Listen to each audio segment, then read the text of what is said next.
Because so you have naked men, all these aghoris are naked men wandering. If a woman wandered like that, she would be raped and killed. So she can't do that. But in the male patriarchal society, men can just wander around. And they wander around, they live their own life by their own rules, they meet other people like them. So it's a club.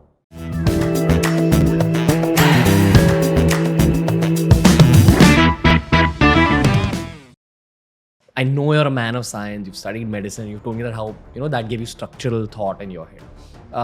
We read your books, we know the kind of stuff you speak about. You always talk about mythology from a very everyday perspective. In the Hindi podcast, you mentioned a beautiful concept. You said that people actually in India, a lot of people get offended when you use the word mythology and they want to say that, this is our history, it's not mythology, how dare you call it mythology? A part of me, and this is maybe the child in me speaking, I do believe that maybe 10,000, 20,000 years back, there was a war that took place, which is probably what people refer to as the Mahabharata. So I actually feel like there must have been a bunch of kings, there must have been a war.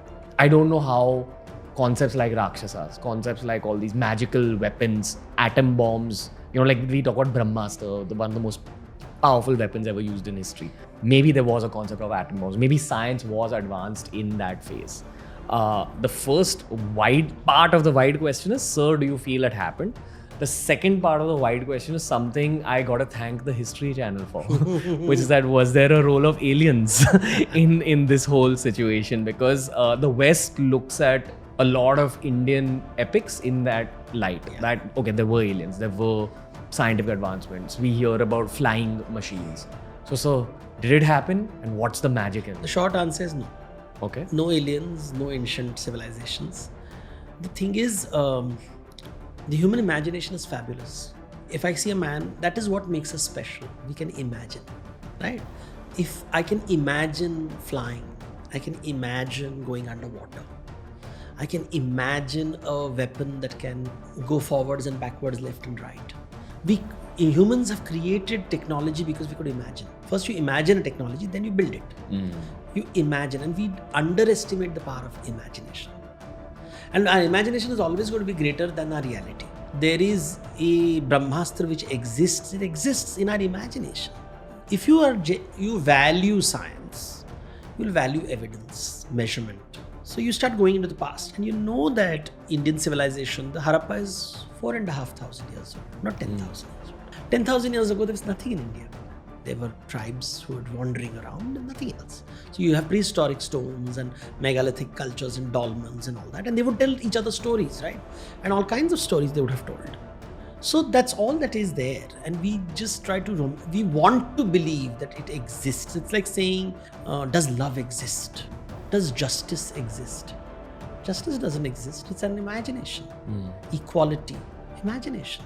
So these ideas, when you see these science fiction movies, science fictions are, you're creating stories of imagination, other planets, and that is motivating someone to travel to another planet. That's what poetry does. That's what we imagined, that we can fly, and then somebody invented a plane. We could imagine traveling across the world.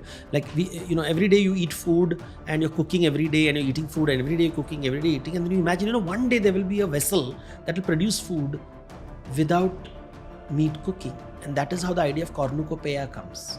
In Greek mythology, in Indian mythology, it's called Akshay Patra. Akshay Patra is something which is overflowing with food and grain.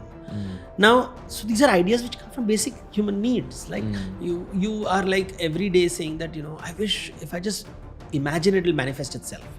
And somebody came up with an idea called Chintamani, or a wish-fulfilling gem.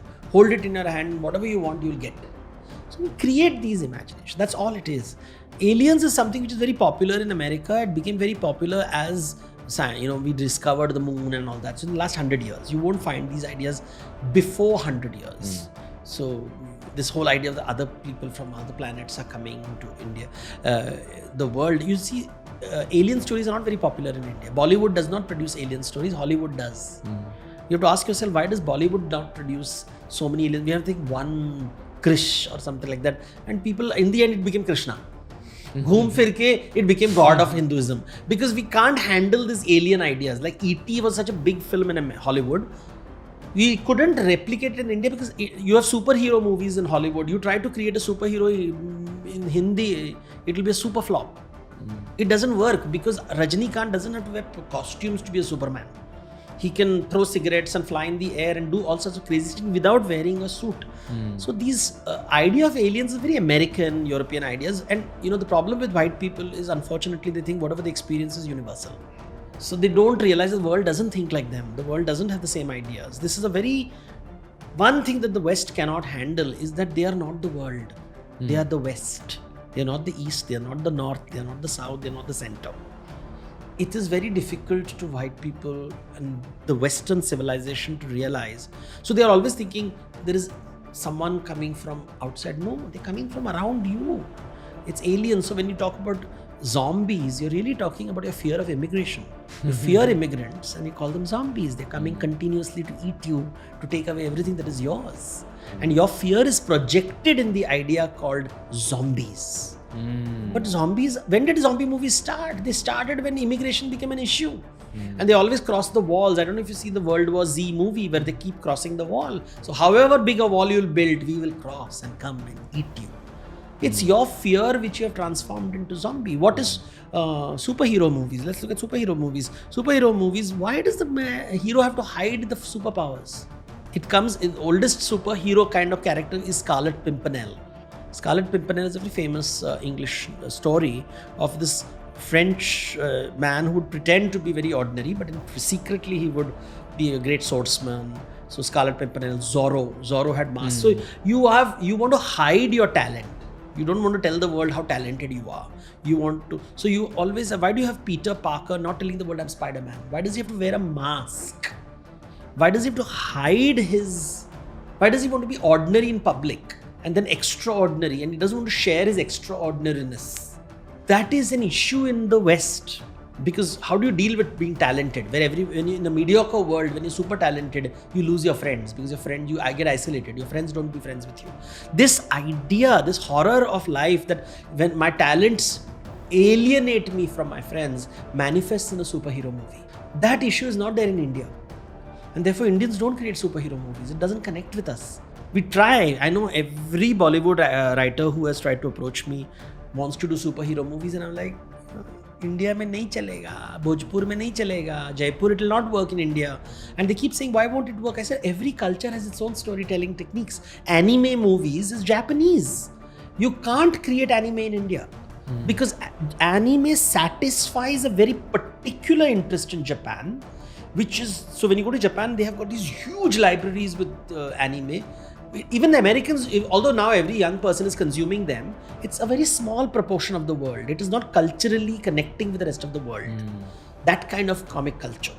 That when you see some of the anime, they're like sophisticated.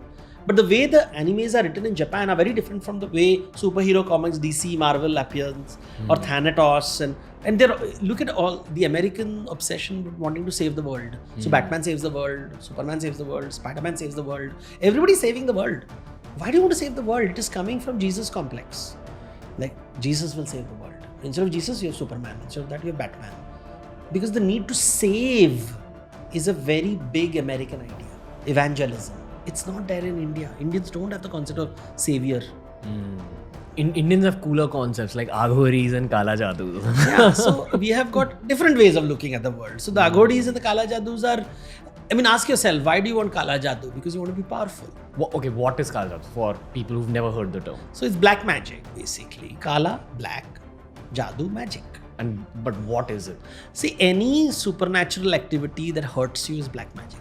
It's as simple as that. So they'll say the magic can be used for good and bad. So when you have science, for example, science can be used to save the planet and can be used to make a few people rich at the cost of others. So technology which makes so nowadays we have 1% of the world controlling 90%. That's Kala Jadoo. It's black science. Science that helps only a few people become super rich. And that's black science. So black magic, black science. I'm giving you an analogy of that. Yeah. So magic is just science imagined.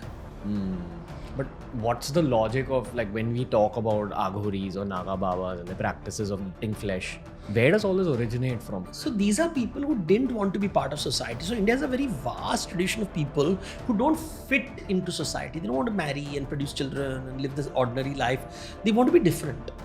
Now in America, in the Western country, you have the punks and you have got a different. I don't want to be part of society. And human civilization is always filled with people who don't want to be part of the mainstream. And society doesn't allow you to be part of the mainstream. Everybody says, no, you have to be part of the mainstream, you want to be part of the mainstreams. And there is a bunch of people who say, nahi, mereko nahi banne ka hai. I don't want to marry, I don't want to produce children, I don't want to live the life you are leading. I want to be different, I want to explore something different. And the akhadas offer you that opportunity. They offer you the opportunity, and the thing is, the fact is, men get more opportunity than women, because so you have naked men. All these aghodis are naked men wandering. If a woman wandered like that, she would be raped and killed. So she can't do that. But in the male patriarchal society, men can just wander around. And they wander around. They live their own life by their own rules. They meet other people like them. So it's a club. But is there any spiritual significance related to it, like the way we have? See, they are free, so they have found their spiritual answers.